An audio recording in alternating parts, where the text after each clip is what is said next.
Raider Nation, what's going on? You're watching the Raiders Report, and today's mailbag is presented by Fetch Rewards. All you got to do is go to chatsports.com/fetch to download this free app. Then use code Raiders to get 3,000 bonus points. Turn those old receipts into some awesome gift cards. The places that you love to shop: Starbucks, Amazon, Target. If you got a long receipt like from CVS, you take a few pictures of that. You can also upload that. You're ready to rock. That link is available for y'all in the comments and in the description.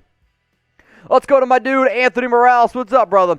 Give me Allen Robinson, Marcus Williams, Donte Fowler, and draft Chris Olave in the first, and I'll be happy. I mean, if you have Allen Robinson, essentially then your offense is Allen Robinson, Chris Olave, Hunter Renfrow, Darren Waller, unless he asks for a contract extension and we can't afford him. Foss Moreau, I absolutely love Marcus Williams. Donte Fowler is a very interesting name as well. If the Raiders were able to pull this off, I would be pretty impressed. Fowler, though, does make me a little bit nervous because he's struggled of late. Let's go to Kyle Grubb. Happy belated birthday. Would you want the Raiders to trade for Brandin Cooks? It depends on price. Now, if you could tell me right now, like with all the reports around Houston that they're trying to get rid of some pieces, if I could trade a third-round pick for Brandin Cooks, yes. I don't know if I would do it for a second-rounder because you still have to go out and pay him over $13 million this upcoming season. So Brandin Cooks at $13 million. He's had some success in the past with New England. He's basically had success wherever he's went. However, third-round pick for Brandin Cooks at $13 million, yeah, sign me up for that. All right, let's go to Felipe Mendia. Hey, Mitch. What do you think of doing a mock draft? I might go ahead and put one out on Monday, so definitely something to keep in mind. If you guys want me to do a mock draft, I want you to start spamming mock draft down in the comments.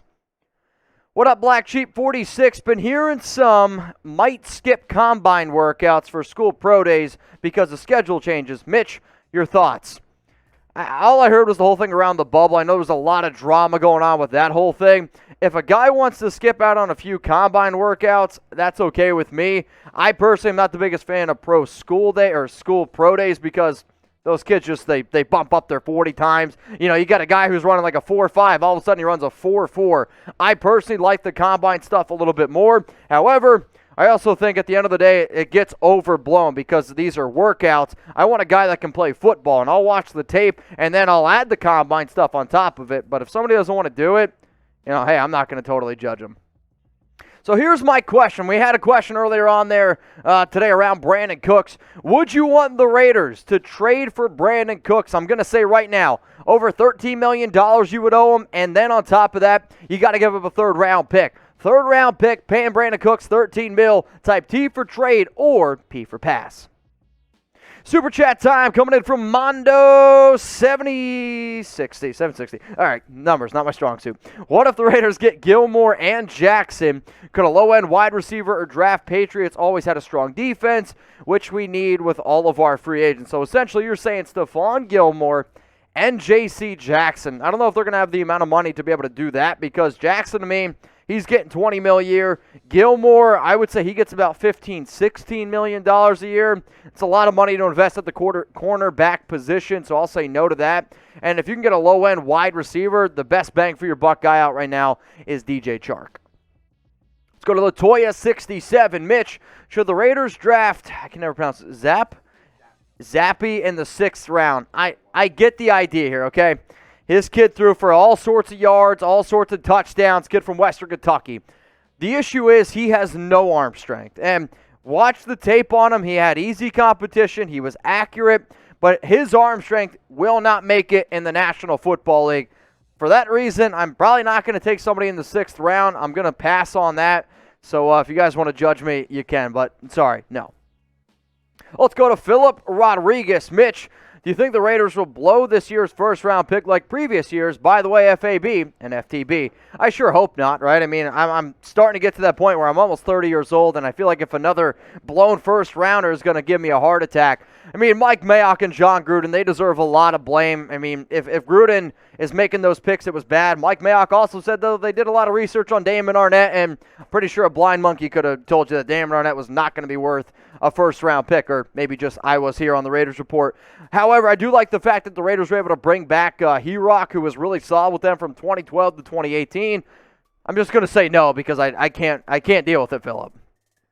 What up, B-Ray? As an Oregon Ducks fan, where do you think Marcus ends up this year? Personally, I think the team that makes the most sense for Mariota is somebody where he's not going to go somewhere and challenge for a starting position. I actually think a team like the Miami Dolphins could make some sense where him and Tua could split some reps here and there, both Hawaiian quarterbacks. So I'll go ahead and say that the Miami Dolphins make a little bit of sense. What up, Anthony? What's your ideal perfect offseason? Ideal perfect offseason. I feel like that's a trick question. I mean, my ideal perfect offseason, it starts with not extending Derek Carr. You make him play at $19.9 million. Devontae Adams does get franchise tagged. You get him over here. You're able to go out and get a solid corner, maybe somebody like a Stephon Gilmore, J.C. Jackson. Sign a cheaper player like DJ Chark. And then in the first round of the draft, you get Jordan Davis. If you guys want me to make an ideal offseason, I can. I kind of plan on doing that, though, after I figured out what exactly happened with Derek Carr.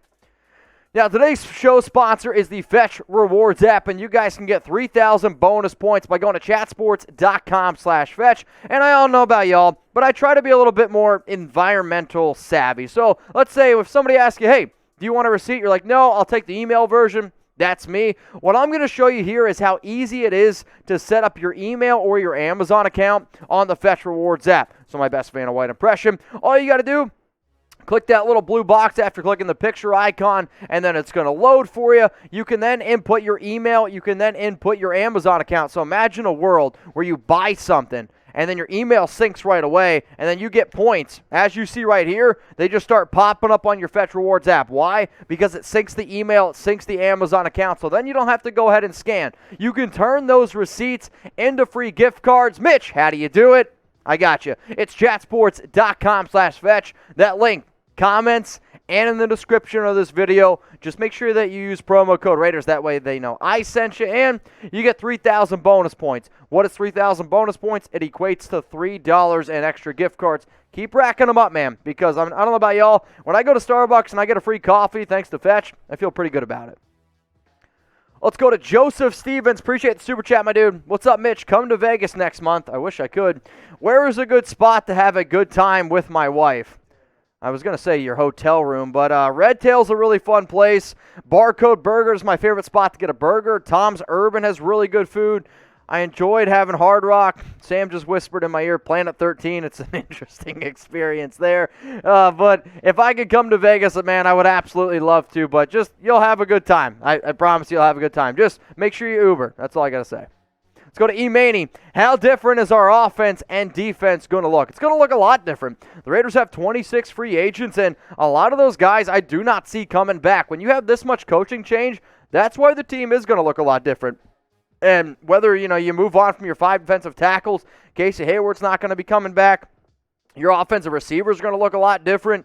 I mean, the team, it is. I'm sorry, it's going to look different, but I actually don't think that's necessarily a bad thing. Now, remember, guys, we go live every single Tuesday, which is when this mailbag is filmed. Go ahead and use hashtag Raiders or Super Chat to get your questions, your comments here on the show. What up, Felipe? It doesn't look like they might back down, but let's say hypothetically we were able to trade for Deshaun Watson for the right price. Would you do it? For the right price, yeah. I mean, Deshaun Watson is clearly better than Derek Carr, and I get it. Carr has dealt with a lot of things, but Watson has dealt with, I personally think, from the Texans' standpoint of building a team, I think he's dealt with more than what Derek Carr has maybe dealt with over the past 2-3 seasons. Now, obviously, everything going on with Watson, it's still a little bit cloudy, but I would say you probably have to give up 2 first-round picks. And on top of that, Derek Carr and maybe a few things extra for Watson. But I'd rather pay Watson $34 million a year than extending Derek Carr for $40 million. If the Raiders do pull off a crazy trade like that, we're going to be going live. And anytime they make a trade, free agency signing, or if I believe that it's big enough news, you guys are going to go ahead and get a video. If you bleed silver and black, if you were to cut your arm right now, and silver and black were to come out, we are the channel for you. If you watch us on a later date, like, man, how can I get my questions up there? You got to tune in when we go live on Tuesday, 6 p.m. Eastern Time, 3 p.m. Pacific. What are you waiting for? Hit that sub button. Let's go to King.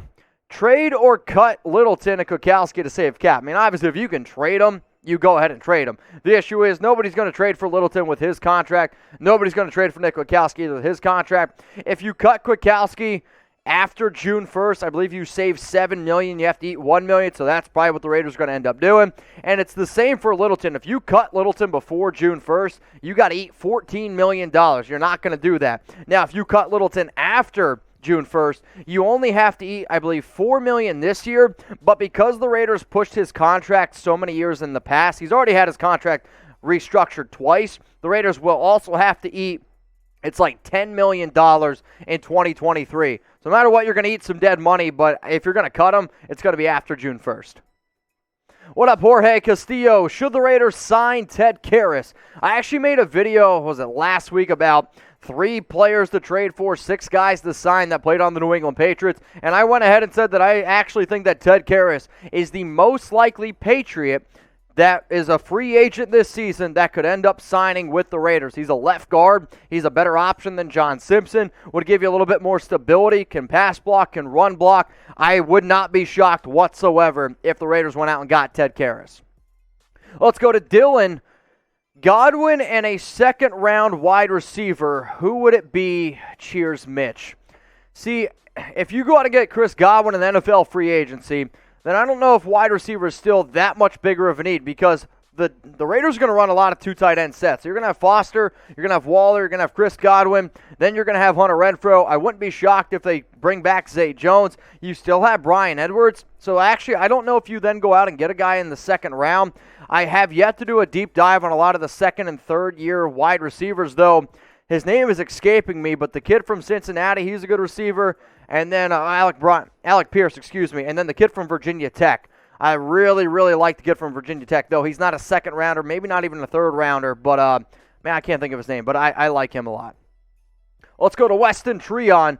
When does free agency start? So technically, free agency starts on March 16th at 4 p.m. Eastern Time.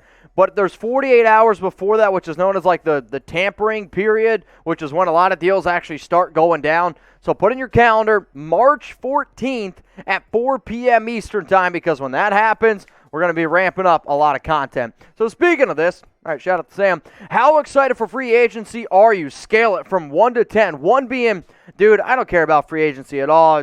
That doesn't even keep me up at night. 10 being, I can't wait. For me, dude, it is a solid 10. I love free agency. I love seeing the moves that the Raiders bring in. I like seeing if the Raiders listen to what I have to say. You guys can go ahead and let me know. How excited for free agency are you? Now, major shout out to the super chat we just came in from Marco Marino. Marco, if you want to hit me up because you didn't put a question in on today's show, don't be afraid to hit me up on Instagram. I'm at Mitchell Renz 365. I've been posting a lot of news, a lot of rumors, and if you get a DM from somebody named Mitchell Renz, period 365, it's not me, my account. Somebody's trying to make a spoof account of me, so please go ahead and report it. But seriously, hit me up on IG, y'all. I'd appreciate it. Let's go to Mondo. Do you expect us to make the playoffs next year? I mean, you better. I mean, if you're going to extend Derek Carr, you better make the playoffs. Because I'll tell you one thing, what I don't want to hear is if you give Derek all that money, and if people are like, oh, well, we could put a team around him. Well, you decided to give the money to DC. I will also say this. If you bring in Josh McDaniels and he does not make the playoffs in year 1, after everything that happened last year, if this team won 10 games, it is a major setback. So for me, this team has gotten better and better and better the last 3 years. So for that reason, I am going to say yes, the Raiders will make the playoffs. Let's go to Daniel. Daniel, I'm just going to throw something out there. You probably know what I'm going to say. I think your caps lock are on. Mitch, I think the Raiders will look at Cincy cornerback Ahmad Gardner in the draft. No touchdowns allowed in his career. Only 13 yards to any receiver in a game this season.